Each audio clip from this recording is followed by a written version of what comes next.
Uch beg'ubor qiz, mehribon ota va shunday o'gay ona. Uning ochko'zligi va hasadi chiroyli bir oilani barbod qildi. Bilasanmi, boshida hammasi juda tinch edi. Sevgi bor edi. Quvonch va oilaviy rishtalar. Ammo juda tez shafqatsiz bir haqiqatga aylandi. Bu hikoyada nola bor. Xiyonat, azob. Va barcha chiroqlar o'chganda aynan o'sha paytda yonadigan oltin nur. Keling, noma'lumni bilib olaylik. Bir qush ichida yashiringan jon, toshga aylangan odamlar va bir bolaning jasur sarguzashti. Tayyorlanib qo'yganmisiz? Chunki bugungi hikoya yuragingizni larzaga soladi. Bu hikoya bir odam va uning 3 qizi haqida. Uning rafiqasi bir necha yil oldin vafot etgan edi. Uning 3 qizi juda chiroyli edi. Ammo eng kichigi, eng aqllisi edi. Ismi Zaynab edi. Odamning ismi Karamdin edi. Bu Karamdin 3 qizini juda yaxshi ko'rardi. U hech qachon ularga ona mehrini sog'intirmasdi. U ularning barcha istaklarini bajarishga harakat qilardi. Qizlari ham otasiga itoatkor va kamtar edi. Endi Karamdinning qizlari ancha ulg'ayishdi va ular otalari uchun o'zlari ovqat pishira boshlashdi. Endi Karamdinning qizlari ancha ulg'ayishdi va ular otalari uchun o'zlari ovqat pishira boshlashdi. O'sha qishloqda bir beva ayol ham yashardi. Uning bir qizi bor edi. Beva ayolning odati har bir uyga borib nimadir so'rash edi. Karamdinning qizlari otalari uchun ovqat pishirganda, o'sha ayol tez-tez ularning uyiga o't so'rashga kelardi. Lekin Karamdinning eng kichik qizi Zaynab o'sha bevani umuman yoqtirmasdi. Har safar o'sha ayol ularning uyiga kelsa, Zaynab opalariga aytardi: "Bu ayol nega bu yerga keladi? U umuman yaxshi emas." Ikki opasi Zaynabni tushuntirardi: "Qaraging, u beva va kambag'al. Agar u bizning uyimizdan o't olsa va bu unga foyda bersa, senga nima zarari bor?" Zaynab opalarining gapini eshitib jim bo'lardi. Ammo aytardi: "Men o'sha ayolni umuman yoqtirmayman. Qarang, bir kun kelib bu ayol hammanizga balo olib keladi." Bu voqealar shu tarzda davom etardi. O'sha ayol har kuni ularning uyiga o't so'rashga kelardi va imkon topganda Karamdinning ovqatiga kul aralashtirardi. Karamdin ovqat yeyotganda bir g'alati narsa sezdi va o'yladi: balki ovqat pishirishni endi o'rganayotgan kichik qizlari xato qilgan bo'lishi mumkin. U qizlarni shunchalik yaxshi ko'rardiki, ularning ovqatini zavq bilan yerdi. Holbuki o'sha ayol ba'zan ovqatga kul solardi. Bir necha oy o'tgach, Karamdin aslida tushunmay qoldiki, har kuni qizlar ovqatga kir solishi mumkin emas edi. Unda bu ovqatni kim buzardi? Keyin bir kuni Karimdin o'yladi: bugun qizlarimni kuzataman. Oxirida Karimdin tashqariga chiqayotgandek qirib, uy orqasiga yashirindi. Karamdinning qizlari ovqat pishira boshlaganda, u yashirinib ularni kuzata boshladi. Kattaqon qizi toza suvda guruchni yuvardi. O'rdancha qizi sabzavot ovqatini pishirardi. Eng kichigi Zaynab esa ovqat beriladigan idishlarni juda chiroyli qilib tozalardi. Buni ko'rib Karamdin butunlay hayratda qoldi. Oradan ko'p o'tmay, katta qizi ovqatni tayyorlab bo'ldi va ovqatda hech qanday nuqson yo'q edi. Karamdin xavotirga tushdi. Unda ovqatdagi kir qayerdan kelardi? Ammo birdan ko'rgan narsasi uning oyoqlari ostidan yerning qochab boshlashiga sabab bo'ldi. U ko'rdi, o'sha beva ayol yana olov so'rab kelgan edi va uning eng kichik qizi Zaynab u bilan bahslashardi. Ikki opasi Zaynabga aytdi: "Muammo yo'q. Zaynab, nega bu ayol bilan janjallashyapsan? Uni olovni olishga qo'y." Imkondan foydalanib, beva ayol olov olish bahonasida Karamdinning ovqatiga kul aralashtirdi va butun ovqat buzildi. Buni ko'rib Karamdin juda qattiq jahli chiqdi. Ertasi kuni Karamdin beva ayolni uyiga chaqirdi va g'azablanib so'radi: "Qanday qilib mening ovqatimni buzishga jur'at qilding?" O'sha ayol soxta teatrona ohangda Karamdinga yaqinlashib gapira boshladi. Yo'q, men faqat sen haqiqatdan ham qizlaringni sevishingni ko'rmoqchi edim. Faqat ovqat buzilgani uchun ularni tanbeh qilasanmi? Lekin sen yaxshi odamsan, qizlaringni juda yaxshi ko'rasan. Sen mening hiylamda darhol payqading. Endi men aminmanki, sen haqiqatdan ham qizlaringni sevasan. Kelajakda bunday narsa qaytaranmaydi. Karamdin uning so'zlariga va soxta xatti-harakatlariga ishondi. Chunki o'sha beva ayol juda chiroyli edi. Karamdin uning xulqidan maftun bo'ldi. Hech narsa demay, uni uylanishga qaror qildi. Bir necha kun ichida Karamdin qizlaridan ruxsat so'ramay, beva ayolga uylanib, uni uyiga olib keldi. Nikohdan bir necha kun o'tib, ayol Karamdinning 3 qizidan nafratlanishni boshladi.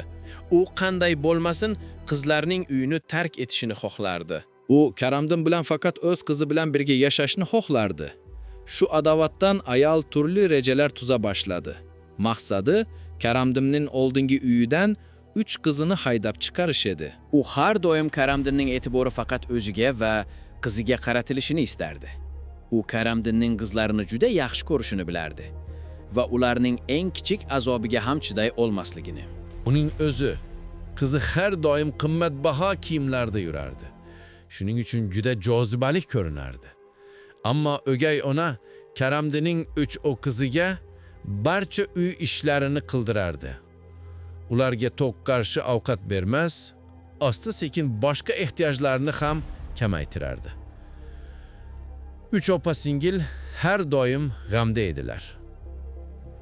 Bir kuni 2 opasi yig'layotganda Zaynab dedi: "Azizamlarim, kelinglar uchalamiz tashqariga chiqamiz." So'ng 3 opa-singil uydan chiqib yurib, o'rmonga yetib kelishdi. U yerda zich daraxt ostida o'tirib, yig'lab onalarini esladilar. Shu payt bir Allohga yaqin kishi ularning yonidan o'tib ketayotgan edi. Zaynab yerda o'tirib yig'lardi va dedi: "Ey Allohim, biz mazlum qizlar juda qiynalayapmiz. Sen ko'rayapsan, o'gay onamiz bizga qanchalik zulm qilyapti. Necha kundan beri ovqat yemadik." Allohga yaqin chon ularning yonida turib so'zlarini tingladi. U ayniqsa Zaynabga qaraganida unga juda achindi. U dedi: "Qizlarim, sizlar har kuni bu daraxt ostiga kelasizmi? Muammolaringiz nima? Nega yig'layapsizlar? Menga aytishingiz mumkin." Zaynab yig'lab cholga butun voqeani aytib berdi. So'zlarini eshitib, chol juda qayg'urdi. U dedi: "Qizim, bu yerdan uncha uzoqmasda mening bir kichkina kulbam bor. Men o'sha yerda yashayman va ibodat qilaman. Kulbam oldida pishgan mevalarga to'la anor daraxti bor. Boringlar va xohlaganingizcha anor uzib yeb olinglar." Buni eshitib 3 opa-singil xursand bo'lib kulbaga yo'l oldilar. U yerga borib, daraxtda juda chiroyli va shirali anorlar o'silib turganini ko'rdilar. Har biri bittadan anor uzib o'tirib yedi. Qorinlari to'ygach, choldan minnatdorchilik bildirib uyga qaytdilar. Shundan keyin o'gay onalari ularga ovqat bermaganida, ular har kuni o'rmonga borishardi va o'sha anor daraxtidan meva uzib, to'yib yeb olishardi. Asta-sekin o'gay onalarning bergan ovqatini butunlay yeyishni to'xtatishdi. Shunda o'gay ona o'ylay boshladi: "Men bu qizlarga umuman ovqat bermayman-ku. Ularni juda ko'p ishlataman, haqorat qilaman, lekin nega yuzlarida g'alati bir nur bor? Nega ular bunchalik chiroyli ko'rinadi? Nega kasal bo'lishmaydi? Balki go'zalliklari kundan kunga ortib boryapti. O'z qizim esa unga yaxshi ovqat bersam ham ularning yonida xira ko'rinadi." Ertasi kuni qizlar o'rmonga ketayotganda, o'gay ona qizini ularning ortidan yubordi. 3 opa-singil anor uzib yeyotganda Zaynab o'gay singlisini ko'rib qoldi. U opalariga dedi: "Bu qiz bizni kuzatyapti. Men uni bu yerdan haydab yuboraman." Keyin Zaynab qo'lida ushlab turgan anorni yashirdi va dedi, agar u bu hammasini o'gay onamizga aytib bersa, bu biz uchun xavfli bo'lishi mumkin. Lekin Zaynabning boshqa opalari dedi. Zaynab, nima deyapsan? U faqat ojiz, begunoh qiz. O'gay onamiz bizga azob beradi, lekin bu qiz bizga hech narsa demaydi. Shunda 3 opa-singil o'gay singlisini yonlariga o'tkazishdi va unga bir dona anor berishdi. Ammo o'gay singil anorni yemadi, balki darhol onasiga borib aytib berdi. Ona, u qizlar och qolmayapti. Ular o'rmonda bir daraxtdan anor uzib yeyapti. O'sha daraxt yonida bir qariya solih odam ibodat qilayotgan edi. U ham ularni to'xtatmadi. Buni eshitib, o'gay ona juda qattiq g'azablandi. U o'ylay boshladi. Qizlarning anor yeyishini qanday qilib to'xtatsam bo'ladi? U butun kunini g'azabdan qaynab o'tkazdi. Kechqurun Karamdin ishidan qaytganda, u xotinini bezovta va tashvishda ko'rdi. U so'radi: "Senga nima bo'ldi? Nega bunchalik g'amgin o'tiribsan?" Xotini dedi: "Boshim juda qattiq og'riyapti va hech qanday dori buni davolay olmaydi." Karamdin so'radi: "Unda bu qanday davolanadi?" U darhol dedi, o'rmonda bir anor daraxti bor. Qizim o'sha daraxtni taniydi. Unda qizil pishgan anorlar osilib turadi. Agar siz o'sha daraxtni ildizi bilan kesib, ildizni qaynatib, dori tayyorlab, uni boshimga sursangiz, ehtimol bosh og'rig'im o'tadi. Karamdin dedi. Bas, shu qadar. Keyin u bir nechta odamni chaqirdi, ularga pul berdi va dedi: "Mening kichkina qizimni o'rmonga olib boring. U bir anor daraxtini yulib tashlaydi. Ildizini to'liq qazib oling. Ildizlarni menga olib keling." Bir necha soat ichida odamlar daraxtni ildizi bilan sug'urib olib, ildizlarni Karamdinga olib kelishdi. Karamdin tezda olov yoqib, ildizlarni qaynatib dori tayyorladi. So'ng uni xotinining peshonasiga surtib chiqdi. Birozdan keyin xotini dedi: "Endi o'zimni juda yengil his qilyapman." Ertasi kuni 3 opa och holda o'rmonga borganda, ular anor daraxtining ildizi bilan sug'urib tashlanganini ko'rishdi. Buni ko'rib, ular juda xavotirga tushdi va o'ylashdi: "Endi biz nima yeymiz?" So'ng ular shu yerda o'tirib yig'lashni boshlashdi. Ularning yig'lashini eshitgan Solih chol kulbasidan chiqdi. U darhol qizlarning nima uchun yig'layotganini tushundi. U dedi: "Buning uchun nega yig'layapsizlar? Alloh sizlarga bundan yaxshisini beradi." So'ng chol barmog'i bilan yashirin quduq tomon ishora qildi va u yerdan kichkina oqib turgan buloq ko'rindi. Unda suv o'rniga sut oqardi. U qizlarga bir loy kosani berdi va dedi: "Xohlagancha sut oling va iching." Qorinlari to'ygach, ular cho'lga rahmat aytib uyga qaytishdi. Shundan boshlab bu ularning kundalik odatiga aylandi. Ular o'sha sut bulog'iga borishardi va loy kosadan sut ichishardi.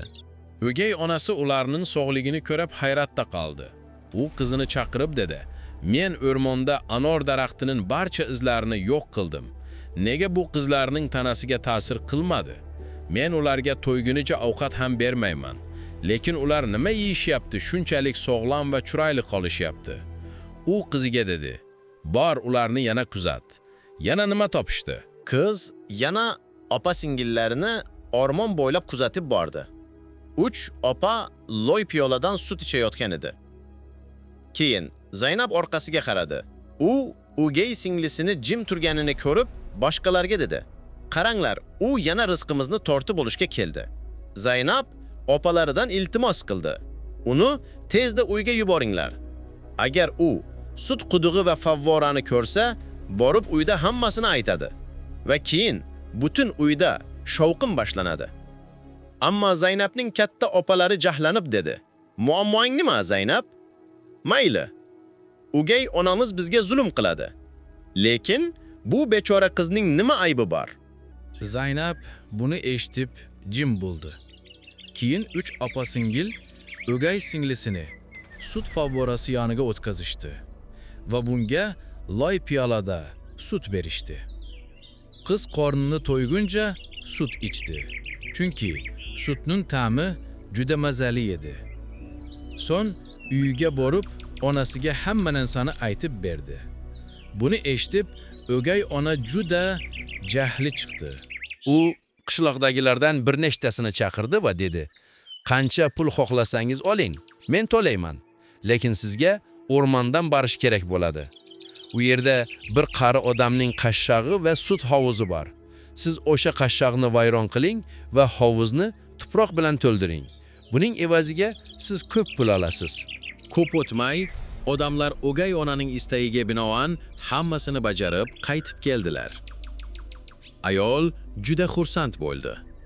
Ertasi kuni 3 opa o'rmonga bordilar, lekin na hovuzni va na cholning kulbasini topdilar. Buni ko'rib, yuraklariga ulkan g'am tushdi. Ular o'sha yerga o'tirib yig'lashdi. Och va chanqagan holda uyga qaytishdi. Ularning o'gay onasi esa buni ko'rib ko'ngli taskin topdi. Orada o'gay ona yana bir kuni kasallik bahonasida yotib oldi. Kechqurun otalari uyiga qaytdi. U xotinini mehr bilan silab dedi: "Sevgilim, hamma narsamni sotsam ham senga zarar yetishiga yo'l qo'ymayman. Seni eng yaxshi shifokorga davolataman." Ammo uning xotini boshqa narsani o'ylardi. U dedi: "Sizga shuncha qilish shart emas. Mening hayotimni saqlab qolish uchun bir kichik ish kifoya." Karamdin dedi: "Tez ayt, nima qilish kerak? Men qilaman." Keyin xotini dedi: "3 qizingni o'ldir. Ularning qonini to'k va uni mening kaftlarimga va oyoq tagilarimga sur." Karamdim go'yoki osmon uning ustiga qulagandek his qildi. Ko'zlari yoshga to'ldi. Chunki u qizlarini juda yaxshi ko'rardi. Karamdan indamay uydan chiqib qizlarni qidira boshladi. Ammo qizlar uyda emas edi. U tashvish bilan qidirib qabristonga yetib bordi. U yerda 3 qizini onasining qabri yonida yotib yig'layotganini ko'rdi. Buni ko'rib, Karamdinning yuragi titradi. Bir tomonda xotinining talabi, boshqa tomonda qizlarning hayoti. Nima qilishini bilmas edi. U xotini hech qachon qizlarini sevmaydi, qizlar ham o'gay onalari bilan hech qachon baxtli bo'la olmaydi deb o'yladi. Shuning uchun u qizlarini uzoqqa olib ketishga qaror qildi. Ularni bag'riga bosib dedi: "Ey qizlarim, nega azob chekyapsizlar? Sizlarni boshqa joyga olib ketaman." U qizlarini zich o'rmonga olib bordi. U yerda loydan pech qurib, ular uchun ovqat pishirdi. Qizlar to'lg'uncha yeyib uxlab qoldilar. Ertasi kuni u ularni daraxt ostida uxlab yotgancha qoldirdi. Bir necha yashik bug'doy va boshqa quruq zaxiralarni qoldirib ketdi va ketib qoldi.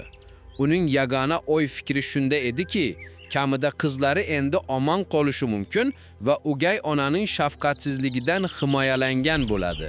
Yo'lida Karamdin bir bug'i o'ldirdi va uning qonini xotini huzuriga olib bordi.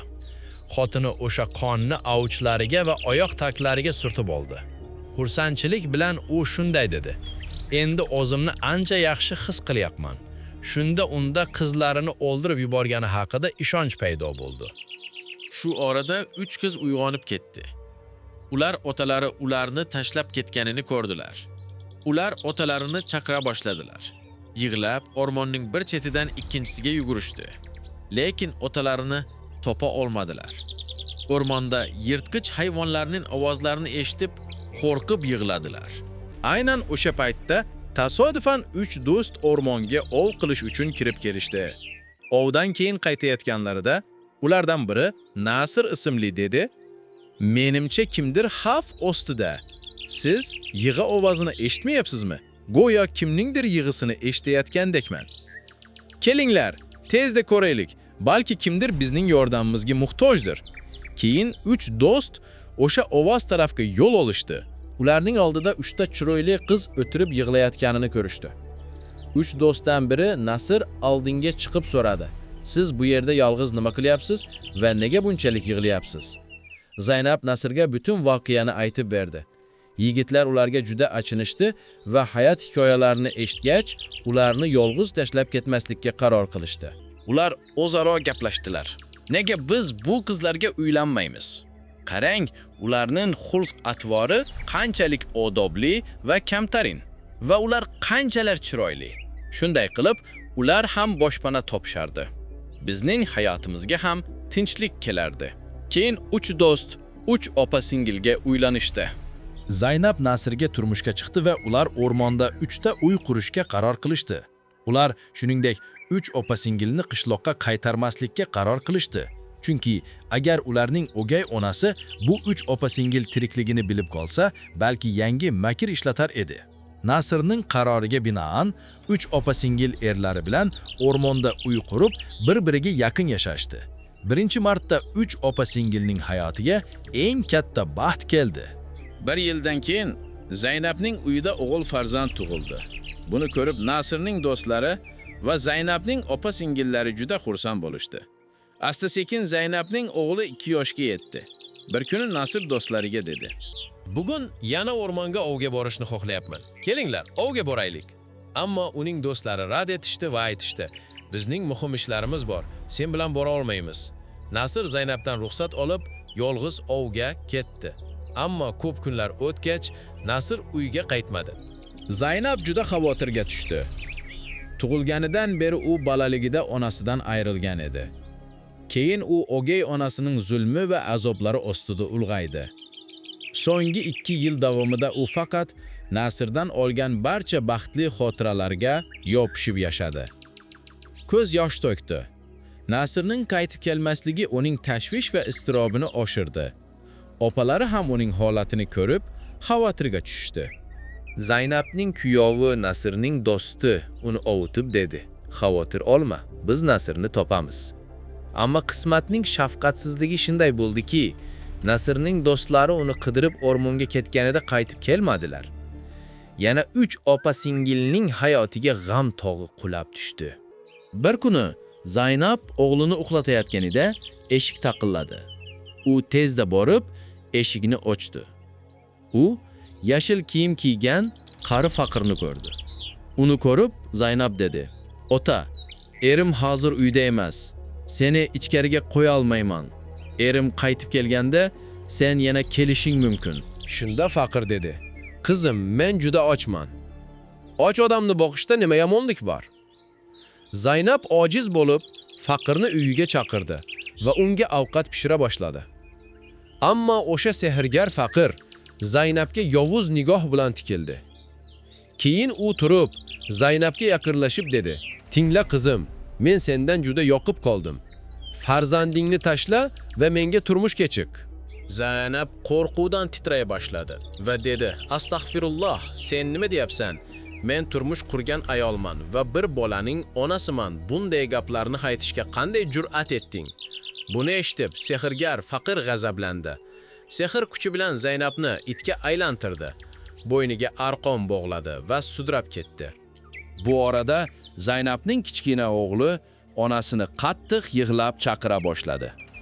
Zaynabning opa-singillari bolaning yig'isini eshitib, uning uyiga chopib borishdi. Ular tezda chaqaloqni qo'llariga olishdi. Opasini qidira boshlashdi, lekin Zaynabni hech qayerdan topa olishmadi. O'gay onalardan keyin endi Zaynab ham g'oyib bo'ldi. Zaynab yo'qolgani uchun o'tgan vaqt endi uzoq, 14 yil bo'ldi. Shu davrda Zaynabning o'g'li ulg'ayib, bir yigit bo'ldi. Uni 2 xolasi birga bo'lib tarbiyalagan. Bir kuni xolalari unga onasi haqida to'liq haqiqatni aytib berishdi. Buni eshitib, o'g'il juda qiynaldi va dedi: "Xola, bugun men onam va otamni topaman." Xolalari uni ishontirishga harakat qilib, "Taqdir shunday, ketish kerak bo'lganlar ketgan. Biz seni ham yo'qotishni xohlamaymiz. Ularning erlari ham o'rmonga ketib qaytmaganlar" dedilar. Lekin yigit dedi: "Xola, qayg'urmang. Men otamni va hammalarini topib qaytaraman." So'ngra u o'rmonga yo'l oldi. Ko'p kunlar davomida o'rmonda adashib yurdi, lekin ota-onasini qayerdan qidirishni bilmasdi. Qidirayotib, u butunlay toshlardan iborat bo'lgan hududga keldi. U yerda bir nechta toshdan yasalgan binolarni va uning ko'ziga chiroyli kichkina tosh uy tashlandi. U o'sha uyga diqqat bilan tikilib qoldi. Shunda uy ichidan bir qariya chiqib dedi: "O'g'lim, sen bu yerda yangisan shekilli. Nega bu xavfli hududga kelding?" Bola javob berdi: "Ota, men onamni, otamni va tog'amni qidirishga keldim. Bir sehrgar onamni itga aylantirib olib ketgan. Shunda u Allohning bandasi bo'lgan qariya" dedi. Ko'r, bu hudud dahshatli bir sehrgar qo'l ostida. U juda qudratli qora sehr qiladi va shaytonga sig'inadi. Kim u bilan olishsa yoki uni haqorat qilsa, uni toshga aylantiradi. Juda ojizlarni esa itga aylantiradi. Atrofingda ko'rib turgan toshlar ham bir zamonlar inson edi. Sehrgar ularni tosh qildi. Bir necha yil oldin bu yerga bir yigit kelgan edi. So'ng uning ortidan yana 2 yigit keldi. Sehrgar ularni daraxt va toshga aylantirdi. U hatto 12 yildan beri bir pokiza qizni asir tutib kelmoqda. Uni majburlab nikohga kiritmoqchi, ammo qiz rozi emas. Buni eshitib yigit o'yladi: bu qiz albatta onamdir. Bu toshlar va daraxtlar esa albatta oilamdir. Oxir oqibat u yaqinlarini topganiga amin bo'ldi. Quvonchdan to'lgan yigit butun voqeani qariyaga aytib berdi va dedi: "Ota, menga yordam bering. Bu ojiz odamlarni qutqarishning yo'lini ayting." Keyin chol Zaynabning o'gay onasi sabab qanday zarar ko'rganini, kulbasi va anor daraxtidan ayrilganini va shu xavfli hududda yashashga majbur bo'lganini aytib berdi. U yigitga albatta yonida bo'lishini va'da qildi. Chol o'yladi: balki shu yigit orqali onasi ozod qilinar va qolgan asirlar ham sehrgarning qo'lidan qutqarilar. Uy qishloq ahliga dedi: "Bu mening nabiram, u boshqa qishloqdan meni ko'rishga kelgan." Sehrgar qishloqqa yangi odam kelganiga shubha qilganda darhol cholning oldiga kelib so'radi: "Bu bola kim?" Chol javob berdi: "Bu mening nabiram." Shu tariqa sehrgar bilan bolaning ilk uchrashuvi bo'lib o'tdi. Yigit o'z shaxsini yashirib, sehrgar bilan uchrasha boshladi. Sehrgar unga dedi: "Sen juda aqlli ko'rinasan va bobong kabi halol va beg'uborsan. Ertaga mening uchun bir vazifani bajarasan. Men seni bir binoga yuboraman. U yerda bir qizga mening xabarimni yetkazasan. Men uni uylamoqchiman." Yigit darhol tushundi. U onasining oldiga ketmoqda. U juda quvondi va onasiga gul olib borishni o'yladi. U vaqt kelganda o'z shaxsini oshkor qilib, onasi uni taniydigan bo'lishni rejaladi. Tug'ilishidan oldin otasi Nosir onasi Zaynabga ustiga ismi yozilgan uzuk bergan edi. Keyinchalik Zaynab bu uzukni kichik o'g'liga berdi. Yillar o'tgan bo'lsa ham, yigit haligacha uzukni barmog'ida taqib yurardi. Taqvodor chol unga dedi: "Uzugingni gullar dastasiga yashirib qo'y. Onang uni ko'rgan zahoti seni tanib oladi. Ammo bu oson bo'lmaydi. Chunki sehrgar Zaynabni qattiq qo'riqlatmoqda, qo'riqchilari esa uni doimo kuzatib turishadi." U har kuni yigitni Zaynabga gullar dastasi bilan yubora boshladi. U yerda Zaynabning yonida doim bir chori bo'lardi. Bir kuni omad kulib boqdi. Zaynab uyda yolg'iz edi. Yigit tezda uzukni barmog'idan yechdi, gullar orasiga yashirdi va uni Zaynabning oyoqlari ostiga qo'ydi. Dasta yerga qo'yilishi bilanoq uzukning ovozi eshitildi. Zaynab hayrat bilan dastani ko'tardi va gullar orasida tanish uzukni ko'rdi. Bu o'sha uzuk edi. Yillar avval u nozik matoga o'rab o'g'lining kichkina barmog'iga taqib qo'ygan edi. Zaynabning nigohi darhol yigitga qaratildi. Ko'zlari to'qnashgan zahoti hammasi ayon bo'ldi. Bu uning o'z o'g'li edi. Sehrgar uni asir qilgan bo'lsa ham, yigit onasini ozod qilish rejasini qura boshladi. Zaynab sehrgar bilan turmush qurishga rozi bo'lgandek ko'rindi va undan kuchining manbaini so'radi. Sehrgar dedi: "Hayotim bir to'tiqushning ichida yashiringan. Uni qalin o'rmondagi daraxt ostida qafasga solib qo'yishgan." Zaynab bu sirni o'g'liga aytdi, ammo unga xavf-xatar qilmaslikni o'qitirdi. Shunga qaramay yigit onasiga muvaffaqiyat bilan qaytib kelishga va'da berdi. Ko'p qidiruvlardan so'ng u nihoyat o'rmonga yetib bordi. Bir payt u to'tiqushni qafasdan chiqarib sehrgarning qal'asiga olib keldi. Sehrgar buni ko'rib hayratda qoldi. Oxir oqibat yig'lab, qushni qaytarishni so'radi. O'g'il yigit ayyorlik bilan sehrgarning barcha asirlarini ozod qildi. Keyin u qushning patlarini yuldi va sehrgarning hamma kuchi tugadi. Oxirda esa qushning bo'ynini burdi va sehrgar shu yerning o'zida halok bo'ldi. Yigit onasi Zaynabni, otasi Nasrni va qolgan barcha asirlarni ozod qildi. So'ng hammasi birga Solihjonning oldiga borishdi. Unga minnatdorchilik bildirib, uylariga qaytishdi. Zaynabning opa-singillari erlarini qayta ko'rib quvonchdan toshib ketishdi. Oxirida Karamdin ham 3 qizi bilan uchrashdi. U uzoq vaqt ularni yo'qotgan qayg'usida yashadi. Qoldirgan joyida qidirib ko'rdi, ammo hech qanday iz topolmadi. Ularni tirik va sog'lom holda ko'rib, Karamdin ko'z yoshlariga bo'g'ildi. U qizlaridan kechirim so'radi va dedi: "Bularning barchasi sizlarning o'gay onangizning fitnasi tufayli bo'ldi." Qizlari uni yupatishdi va aytishdi: "Biz endi hayotimizda baxtlimiz." Otasi qo'shimcha qildi: "Sizlarga zulm qilgan o'gay onangiz iflos kasallikdan vafot etdi. Lekin men ham sizlarning huquqlaringizga beparvo bo'ldim va endi og'ir kasallikka chalinganman. Meni kechiring."